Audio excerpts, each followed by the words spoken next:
What are we doing here? And where are we gonna go? It's like we just woke up one morning, and then it's welcome to the show.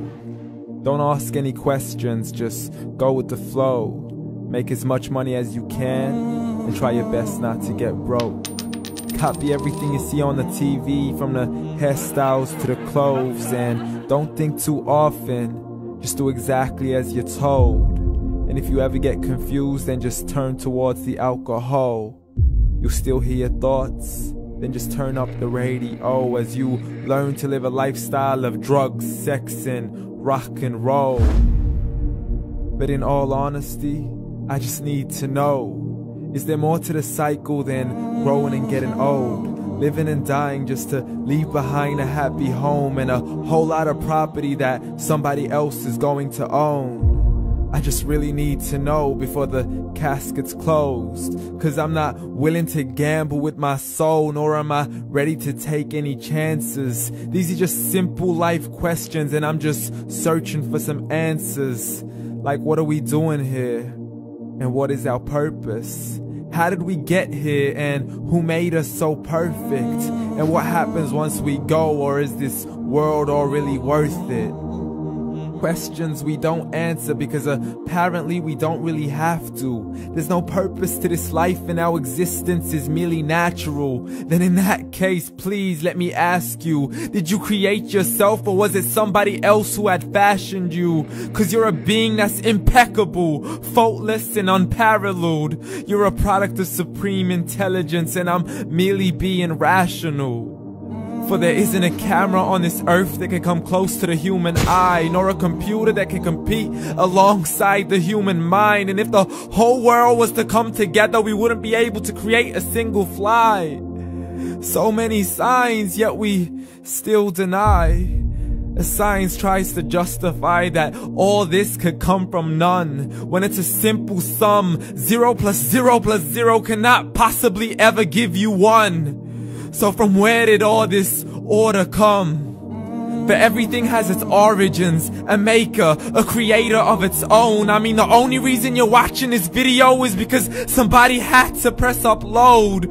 So we can believe in the Big Bang, but I'd rather believe in He who caused it to explode. Allah, the creator of everything, along with every single soul. The ever-living, the master, the only one who is in control. Unlike his creation, beyond our imagination. And no, he's not a man, nor does he have any partners in association. He's on his own. And no, he did not ever leave us alone.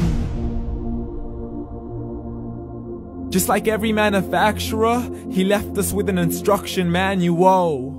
The Quran and Islam, and I'm sorry to jump to conclusions, but it's the only one possible.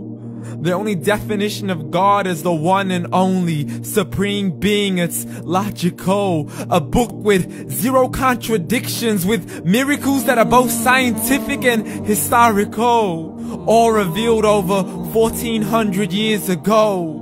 Like the detailed description of the human embryo. The descriptions of the human embryo in the Quran cannot be based on scientific knowledge in the 7th century. To the mountains as pegs holding firm the earth below, and the 2 seas that don't mix in a complete separate flow. To the planets in orbit, alternating night and day as they stay in flow. The expansion of the universe and the creation of everything from H2O.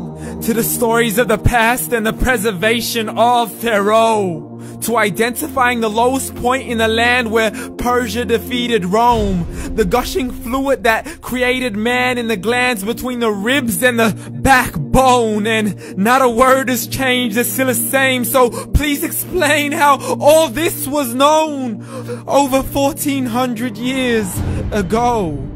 To a man who couldn't read or write, as he would recite whatever the angels spoke. And if you still don't believe, please try to come up with something that's even close.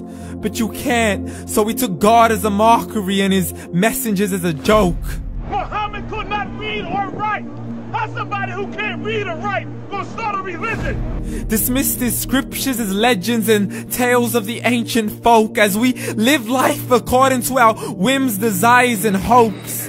saying this life is the only home we will ever know. We will live then die, then simply turn to bones. YOLO! Correction, after the grass dies, the rain arrives and it regrows, and Allah promises to do the same thing to your very soul and bring you back from your very fingertips to your toes, as the all-seeing supreme being watches us so close, and we are surely being tested in our wealth, our health, and our self, and everything that we've been blessed with. So believe, for we will surely be resurrected and be brought back to our Lord and account for every single deed, as He hands us our books and orders us to read. From the bad to the good and everything in between. You yourself are sufficient for your own accountability, so don't be mad at me. You are the one who thought He wouldn't come back to me. I gave you a whole life long to search after me, but you were busy in all that which was temporary. So read, and glad tidings to all those who believed. And if you disbelieve, read. And don't let that day be the first day you find out what your life really means. Read.